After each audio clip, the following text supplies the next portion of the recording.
You ever notice how women panic the moment they feel safe? Not when you're distant, not when you're cold, when you're perfect. That's the paradox nobody talks about. The better you treat her, the more unstable she becomes. Most men see this backward behavior and think, I must be doing something wrong. You're not. She is, but not the way you think. Here's the truth they won't tell you. Female psychology doesn't operate on logic. It operates on emotional thermostats. And when you turn up the heat too fast, when you make her feel too much too soon, her system hits the emergency brake. Before I explain why, hit that subscribe button. This isn't soft dating advice.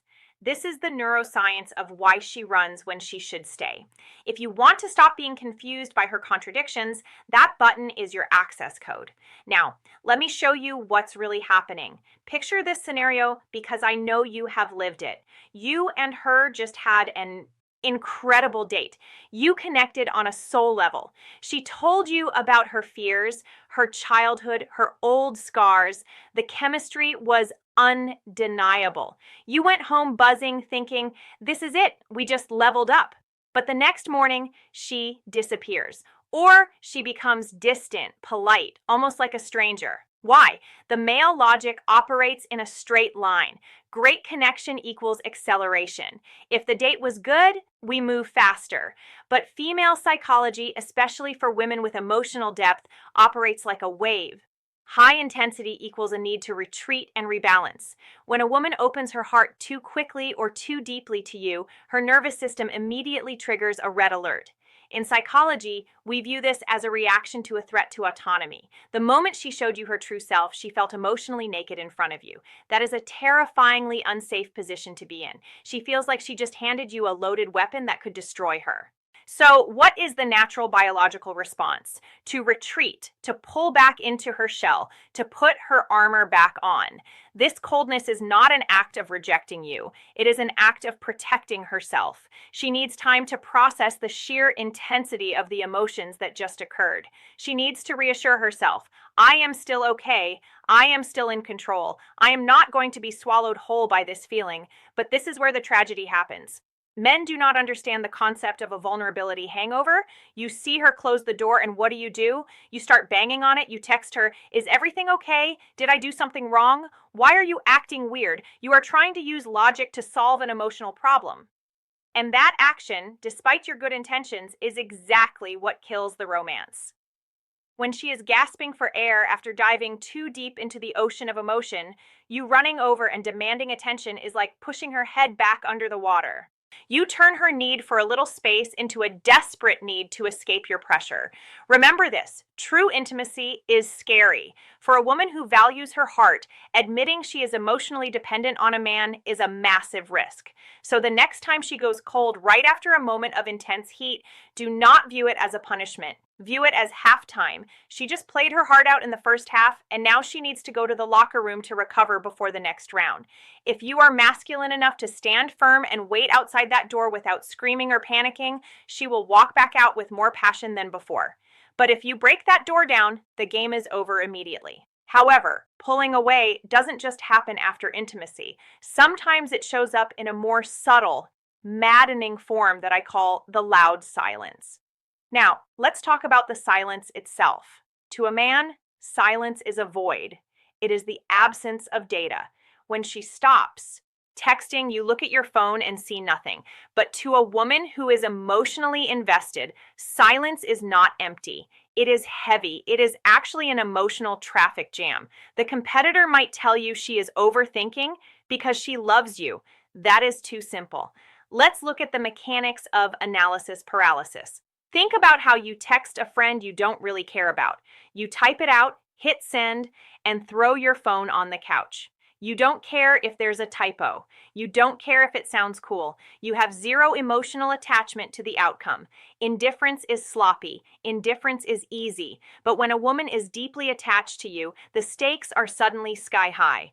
Every word carries weight. She isn't silent because she has nothing to say. She is silent because she has too much to say and she is terrified of saying it wrong.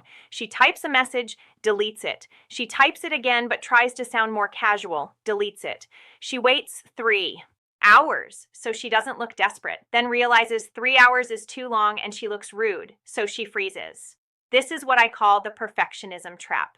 Her silence is often a symptom of her trying to curate the perfect version of herself for you. She is hyper aware of your perception. She is analyzing your last text, your tone, even your punctuation, trying to match your energy perfectly so she doesn't scare you off. If she didn't care, she wouldn't waste a single calorie of brain energy on this. So, when the text responses slow down, or when she leaves you on read for longer than usual, do not assume she is ignoring you. Assume she is stuck in her own head. She is navigating a minefield of her own insecurities because she values the connection too much to mess it up. The silence is not a lack of interest. It is a surplus of anxiety. And while she is stuck in this silent paralysis, something very interesting happens. She stops talking to you, but she starts watching you. This brings us to one of the most confusing signals for men, the silent orbiter. You might say, but she hasn't texted me in 2 days. Surely she's moved on. Look closer. Is she viewing your Instagram stories? Is she one of the first people to see them? Did she like a post from 3 weeks ago? Does she show up in places where she knows you might be? This is the critical difference between ghosting and pulling away. Ghosting is the removal of attention. A woman who wants to leave you will cut the cord. She will unfollow, block, or simply never look in your direction again because you no longer exist in her reality. Pulling away is the removal of interaction, but the intensification of observation. Why does she do this? It comes back to safety. Direct communication, texting, calling, meeting requires vulnerability. It requires her to put her heart on the line where it can be rejected. But passive consumption, watching you from the safety of her screen, gives her a hit of dopamine without the risk. She is orbiting you. She wants to keep you in her universe. She is checking to see if you are happy, who you are with, and if you are still the same steady man she fell for. She is feeding her attachment to you from a safe distance while she sorts out her internal chaos. It is a paradox. She is pushing you away with her hands, but keeping her eyes locked on you. If you see her name pop up on your story views, or if she interacts with your content while ignoring your texts, do not get angry. Do not call her out on it. Recognize it for what it is. It is a tether. She is holding on to the rope. She just isn't ready to pull herself closer yet. However, and this is a massive however, everything I just said comes with a dangerous trap. There are men watching this right now who are going to use my words to justify staying in a toxic situation. They will say, oh, she treats me like garbage, but she watches my stories, so she must love me.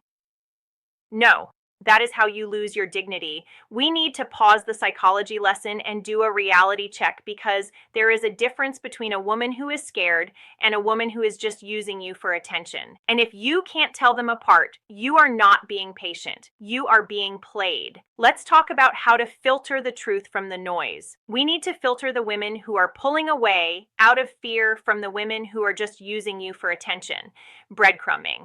Here are the 3 non-negotiable signs that her distance is toxic and you need to walk away.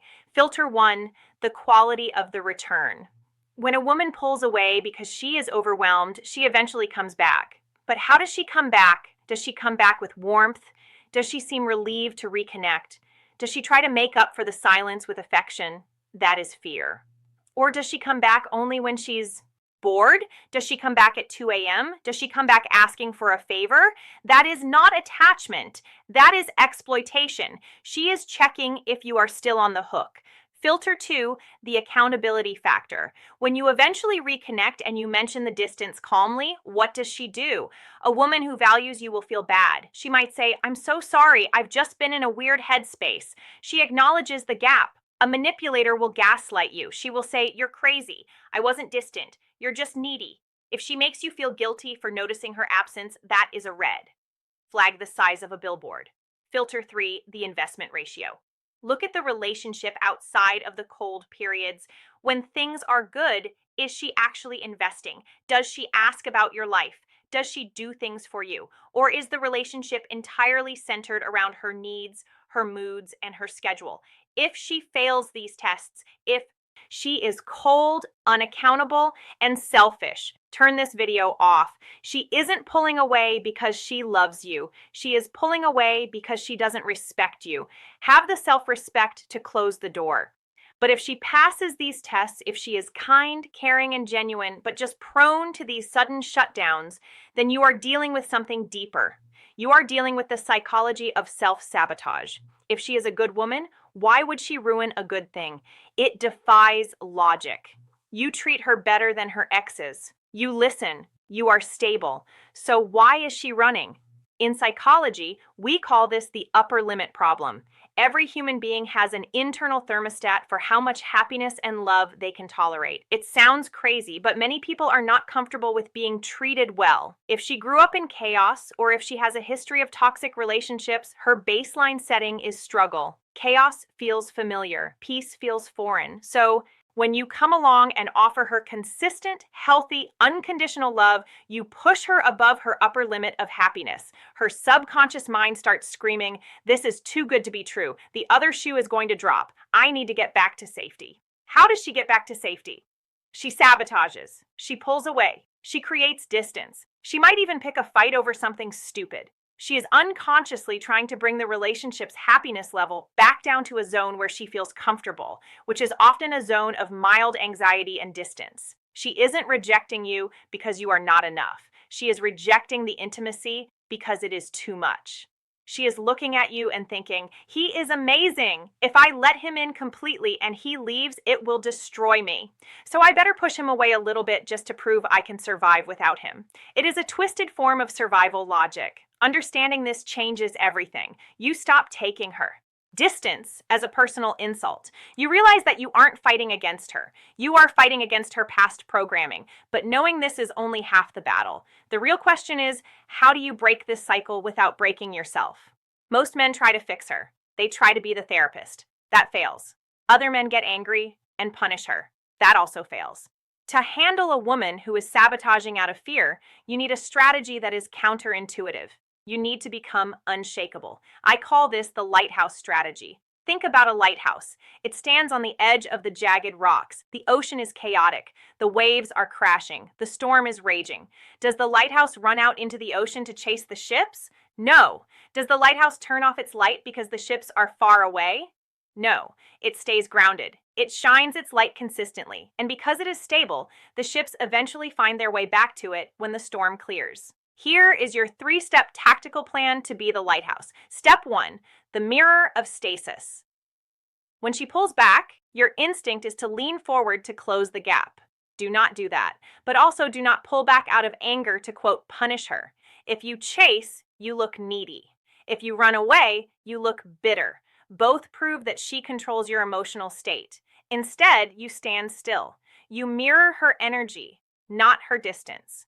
If she takes a day to reply, you don't need to play games and wait exactly 24 hours. But do not double text. Do not blow up her phone. Match her investment level calmly. You remain present, but you stop initiating until she reaches out. Step 2, the safety gap. Low pressure communication. If you do reach out, or when she finally replies, you must remove the demand. Most men send texts that feel like chores. Why didn't you reply? Or, are we still on for Friday? These are heavy. They require emotional labor. Change your approach to low pressure. Broadcasting. Send value. Don't ask for it. Send a meme she'd laugh at. Send a picture of something cool you just saw. And here is the secret weapon. Add a phrase like, "Thought you'd like this. Hope you're having a busy week." This sub-communicates, "I am thinking of you, but I am not demanding your time." It removes the guilt she feels for being silent, which makes it 10 times easier for her to open up again. Step 3, visual independence. While she is in her cave dealing with her feelings, she is wondering what you are doing. If she thinks you are sitting at home staring at the wall waiting for her, her attraction drops. You need to show, not say that your life is moving forward. Go to the gym, hang out with friends, work on your business, and let her see it via social media or just by being busy.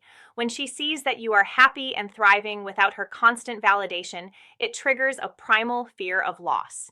It flips the switch in her brain. From "I need space from him" to "wait, I don't want to lose him."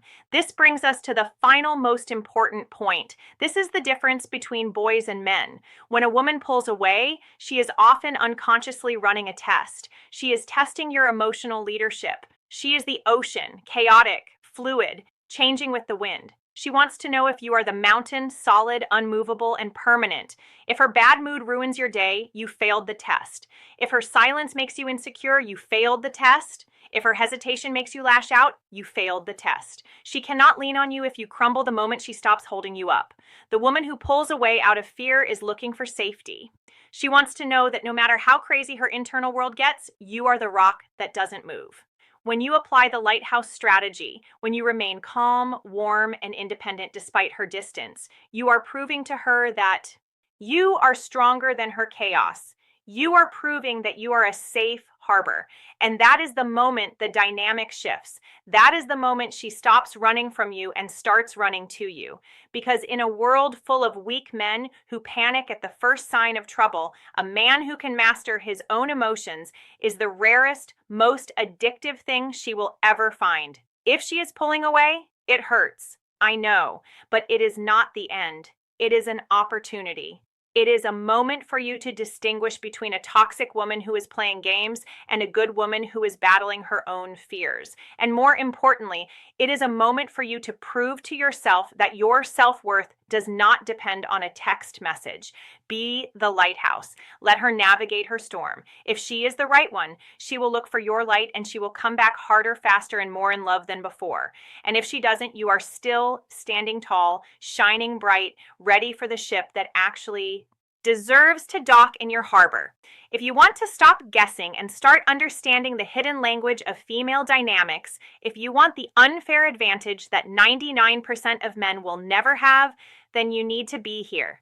Click that subscribe button for Inside Her Psychology. We don't do fluff, we do the truth. And do me one favor. If you are committed to handling this with dignity, go down to the comments and write, "I am the lighthouse." Let that be your promise to yourself today. Stop chasing, start leading. I'll see you in the next